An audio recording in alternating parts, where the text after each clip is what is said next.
Turning now to major developments for federal student loan borrowers out there. Changes are coming thanks to the new debt ceiling deal. According to the new plan, payments on federal student loans that were paused at the start of the pandemic would be reinstated as soon as August. It's a tough pill to swallow for the 43 million Americans with federal student loan debt.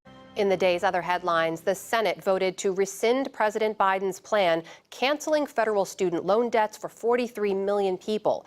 The vote was 52 to 46 as Democrats Joe Manchin and John Tester, plus independent Kyrsten Sinema, joined Republicans in the majority. The White House has promised a veto, but the plan's ultimate fate lies with a Supreme Court decision expected this month. Student loan forgiveness keeps getting dangled as a possibility that will likely never happen. Originally, they were going to forgive $50,000 of federal student loan debt per debtor, which was deemed too high, by a legislative body full of many overpaid representatives and senators far removed from the lives of the average person in the U.S. This was changed to $20,000 per debtor if they received a federal Pell Grant in college and met income requirements, or $10,000 for those who didn't get a Pell Grant but met the income requirements. At the end of the day, the only thing that happened was accrued interest being forgiven, which has quickly accrued back. In the end, we're back to square one. This doesn't just keep the poorest so far in debt they'll never recover, it hurts those at nearly every income level. Predatory loans, skyrocketing costs of college, stagnant wages, and increased cost of living has screwed over an entire generation. Student loans, especially private loans, are so poorly regulated that the process of repayment has robbed many from being able to afford basic necessities, much less buy a house or consider having kids. It is generational theft, severely hampering the economy and the ability for our society to progress. Feel free to like, subscribe, ring the bell, and with the sleepy supervision of Mothra, the bunny of data science, let's discuss how student loan repayment holds the entire country back. To start, there are already topics related to student loans that I've made videos on, such as access to college being gentrified for the wealthy, how the poor are better at budgeting, the pressure to succeed, and the impact of religion. This video will focus specifically on how student loan repayment set up debtors to fail because of an individualistic society that hasn't recovered from Reaganomics and correctly places the blame solely on debtors instead of the system in place. Come on, Pete! Come on, you got it, that's it. Just a little You further. can do it. That's the shortest red line I've ever seen. Come on, Peach. Oh. Ah! Yes!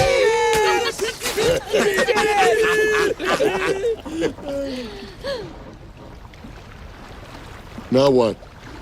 Let's say there's a student, Billy Sue Bob Janet Bodine. They managed to finish undergrad and now have to figure out how to start paying back those student loans. But let's veer slightly to the left for the moment. It's also important to point out that those who didn't graduate are still responsible for student loans and may not see any benefit to go back and finish. In Christian Bernard's article linked below, 65% of jobs currently require some form of higher education or professional certificate. Within that 65%, 35% of those jobs specifically require a bachelor's. This is more than double of what it was in 1973 when 28% required higher education or a certificate. There are multiple factors that play into this increase that this article discusses, such as credential inflation, which is jobs requiring a degree that did not require it previously. Quote, U.S. Bureau of Labor Statistics further found that substantial shares of workers, around 50% for those with some college, no degree, held jobs where they weren't seeing any wage premium compared to their equivalent peers with only a high school diploma. In other words, their college degrees and certifications weren't getting them anything, end quote. In the last couple years, companies have started to realize that requiring unnecessary education cuts down on their ability to hire workers, thus some have begun to remove them, which is also a point I discussed in my video regarding government workers. However, this only addresses part of the problem since lack of training is still a huge issue. All this to point out, when I graduated in 2010, due to the recession, many jobs were requiring higher education but paying poorly.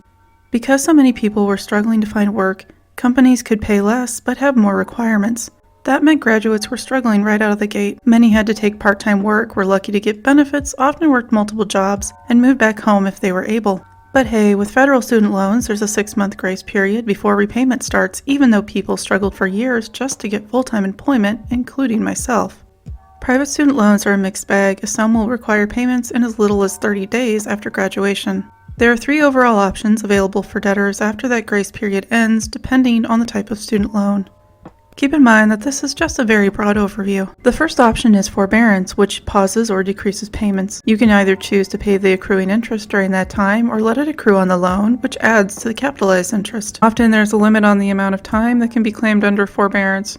In my case, it was a maximum of 12 months during the life of the loan. The second option is deferment, which is often what private loans will steal debtors to because it makes them more money in the long run. Interest will accrue as normal, and depending on the company, there may be a maximum number of months for this as well, which is another discussion. The third option is negotiating a payment plan. I say negotiating in very large quotes. What are you doing? He's not robbing us. We're the bank. It's our job to rob him. Oh, right. Okay.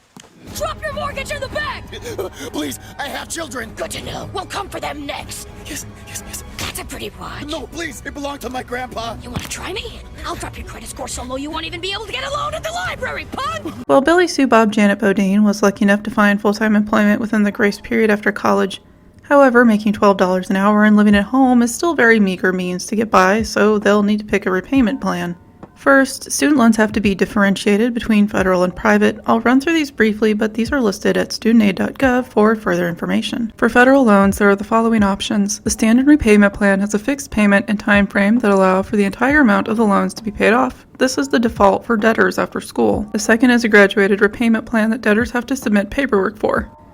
Basically, all these require paperwork either when requested or yearly. The payments start out at a lower amount and increase throughout the life of the loan in order to pay off the entire debt at the end of the determined time frame. The next option is an extended repayment plan for those with more than $30,000 in debt and paid off within 25 years. The revised pay-as-you-earn option is 10% of discretionary income and requires yearly paperwork. After 20 years, any balance is written off, or 25 years if they're for graduate school. However, for the amount that's written off, you have to pay income tax for this. Even if you're under the previous pay-as-you-earn, you still have to pay that income tax on any forgiven loan amount. The income-based repayment plan is designed for those with high debt relative to the amount of income. At least here it states you might have to pay income taxes on forgiven debt, but I think we all know that means you'll have to pay income taxes on it. We still haven't gotten through all the options for federal, and we're up to income contingent, which requires yearly paperwork submission, and any leftover amount will be written off after 25 years. And lastly, the income-sensitive repayment plan that is only available for Family Federal Education Loan Program loans. Monthly payments are based on annual income, but considered paid in full within 15 years. This isn't even accounting for loan consolidation or student loan forgiveness options. Even though there are multiple forgiveness programs, these are often rarely granted. As discussed in my video on government workers, programs are often designed in a way to fail so that those in power can point to them as an example of why it wasn't needed. When I worked for the government, I was often told that there was a program where they would pay for workers to go to college, but there was so much red tape involved it was impossible to use because it was never designed to be used. Student loan forgiveness is rarely granted because it was not designed to be granted. We'll circle back to private loans, but there are some pieces that need clarification first. The big thing for many borrowers is that for over 3 years, as you mentioned, they've been covered by the student loan pause, which has not only stopped payments, but it has set interest rates to 0%. For all government-held federal student loans. That's millions of borrowers who have had no interest on their loans. Once the payment pause ends this summer, as it's expected to do, interest rates will revert back to whatever those rates were. Interest with student loans is another beast entirely. Most people understand what basic accrued interest is, but student loans also come with capitalized interest or interest capitalization. From studentaid.gov, quote, interest capitalization occurs when unpaid interest is added to the principal amount of your student loan. When the interest on your federal student loan isn't paid as it accrues during the period when you're responsible for paying the interest, your lender may capitalize the unpaid interest. Aside from being conveniently confusing, the period of interest capitalization depends on the lender. It may be yearly, quarterly, or unfortunately even monthly. In short, it is the unpaid interest that is added to the principal of the loan. Still confusing? Okay, let's look at an example. If the student pays interest while in school or while a loan is in deferment, then the interest balance will be zero when the grace period ends and payments start. Our student Billy Sue Bob Janet Bodine has a $15,000 student loan and has the option to pay the interest while they are in deferment.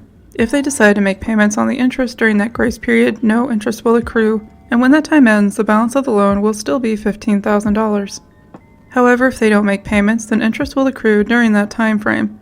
For simplicity's sake, we'll say $2,000 in interest accrued during the grace period, and interest rate is 6%. That means when the loan goes into repayment, the starting balance of the loan is no longer $15,000, but instead is $17,000. Therefore, the interest will be calculated based on the $17,000 amount instead of the $15,000 amount. If you're still confused, let's look at that side by side. In the example, we're assuming monthly capitalization because that's what some of my private loans egregiously used. I do have one loan that capitalized every 6 months, but most were quarterly or monthly. In our example here, with monthly capitalization, after 3 months, Billy Sue Bob Janet Bodine will have a higher amount on the loan if they choose not to pay the interest during the grace period. Didn't include payment amounts from the debtor in this example, mostly because I want to illustrate how capitalizing interest can grow debt exponentially, significantly hurting those with the lowest income who are stuck in a predatory payment cycle for their loans because they are not in a financial position for a different repayment option. Not me. CCP. See Joe. See Jack. See Larry. See Tom. See Dick. See Harry. One of my biggest frustrations with student loans is that I had no control if they were bought out, split, or moved to another lender. I purposely avoided companies like Sallie Mae because of their predatory student loans, yet in the end, that's where some of them ended up, and I had no say, nor any opportunity to opt out or choose another lender. But let's say Billy Sue Bob Janet Bodine also has private loans because they maxed out the amount of federal loans and the college kept increasing tuition in order to pay for the Board of Trustees' wage increases. Private loans are incredibly predatory and designed to make debtors fail. The repayment for my private student loans also started around the time that companies were starting to roll out electronic invoices and payments, but still heavily relied on paper. I was lost in a flurry of paperwork, had difficulty tracking due dates, and was frustrated trying to determine which notices were correct. I'd spend several breaks and lunches at work hiding in stairwells, stressed out trying to get clarification on what was going on. Missing a student loan payment really hurts your credit score, especially the first one. This is something I touched on briefly in a previous video. Not only does this hurt the poorest the most, but this stays on your credit report for 7 years even if that debt has been paid. I know, because out of all my student loans, there's only ever one late payment for a loan that was transferred to Wells Fargo. The time limit for payments considered late was 5 days, and my payment was received on day 6. Despite arguing with the company, they didn't change it and kept it marked as a late payment. Even though that loan was paid off 4 years ago, my credit score still has that mark on it for the late payment. I've also tried to have it taken off my credit report, but was denied. To Wells Fargo,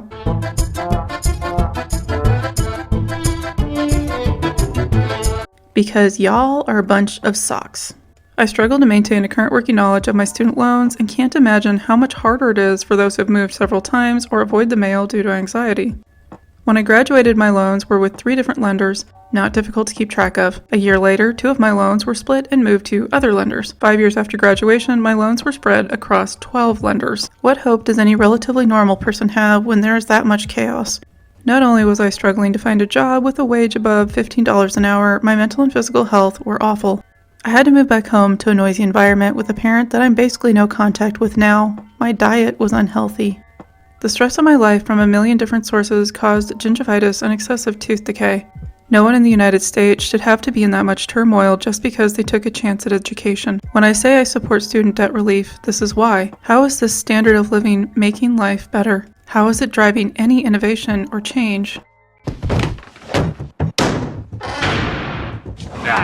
I'm behind 3 inches of bulletproof glass. Do your worst. All right. No, stay out of there! Stay out of there! Oh, good God, no! Oh, goodbye, student loan payments. Ha ha. Let me show you just how bad private loans can be. In this image, these are just 8 of the private student loans I had for undergrad. The 3 in the last column that are highlighted red represent loans where the total amount of interest paid is higher than the original loan amount. Not only that, but the interest rates were variable, and even though I applied for a fixed interest rate, the loans would be sold off or terms changed, so it didn't matter. That's why the title of that column is the last percent interest, because that is the interest rate that was in place at the end of the loan. Even the summation of the principal on the 8 loans is less than the amount of interest paid by about $5,000. I haven't just paid my student loans, I've paid more than double, and my situation is extremely common. The biggest factors were interest and capitalized interest. I was unable to find a livable wage within the grace period after college, so I applied for forbearance.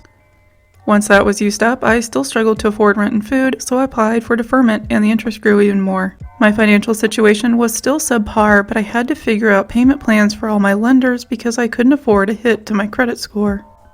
One of the most insidious ways that debtors are screwed over, especially in private loan repayment, is through these payment plans. For one of my loans, they told me I could pay just $25 a month with no issue.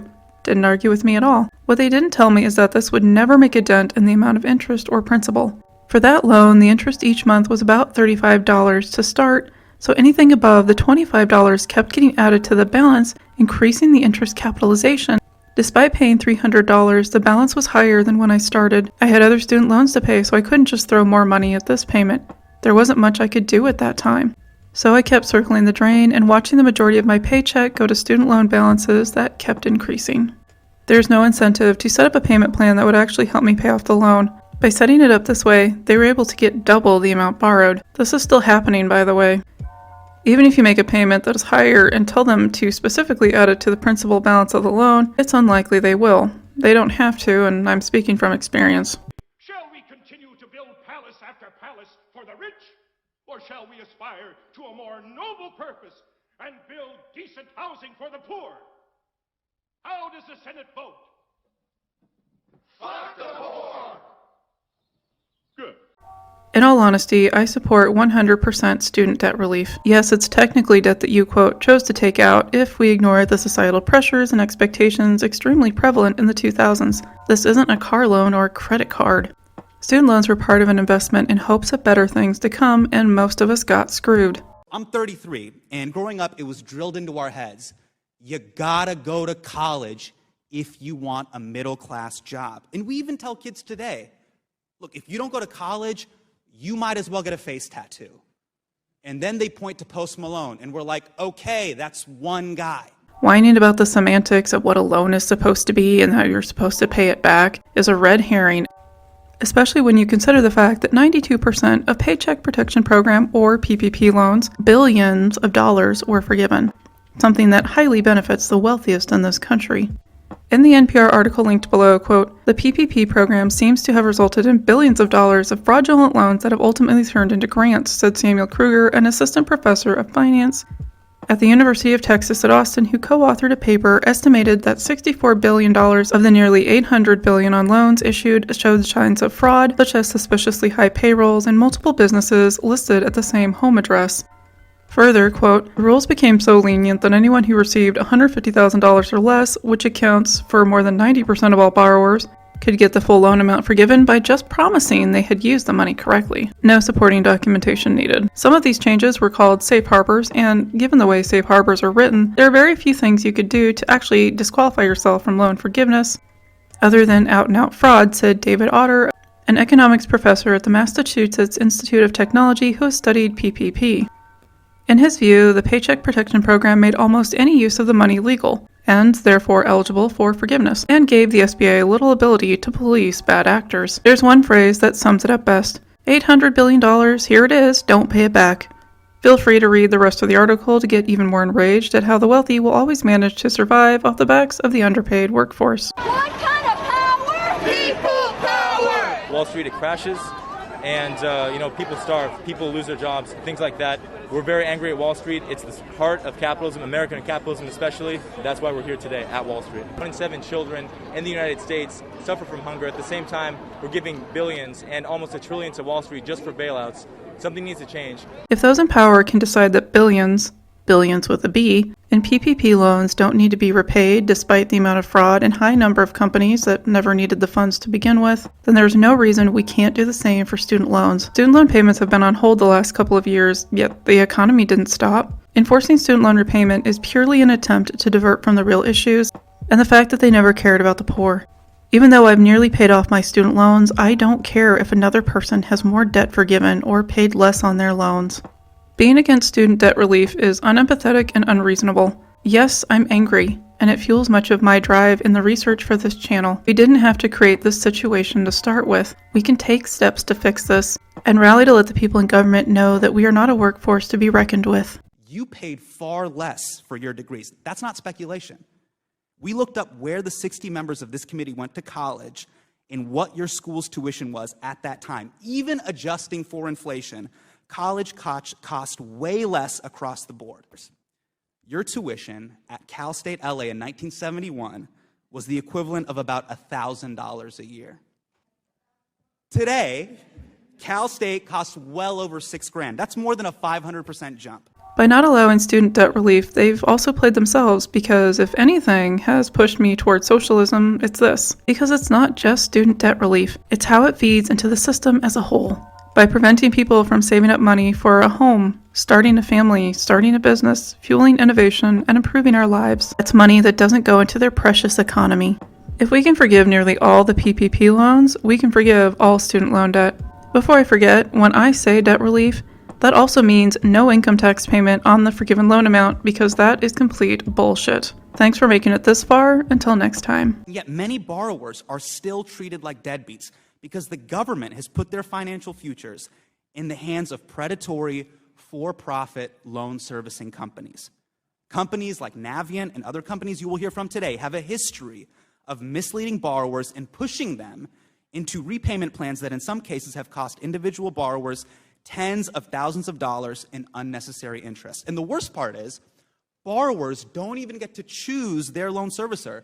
Treat other people the way you want to be treated, okay? I've got to go now. So long!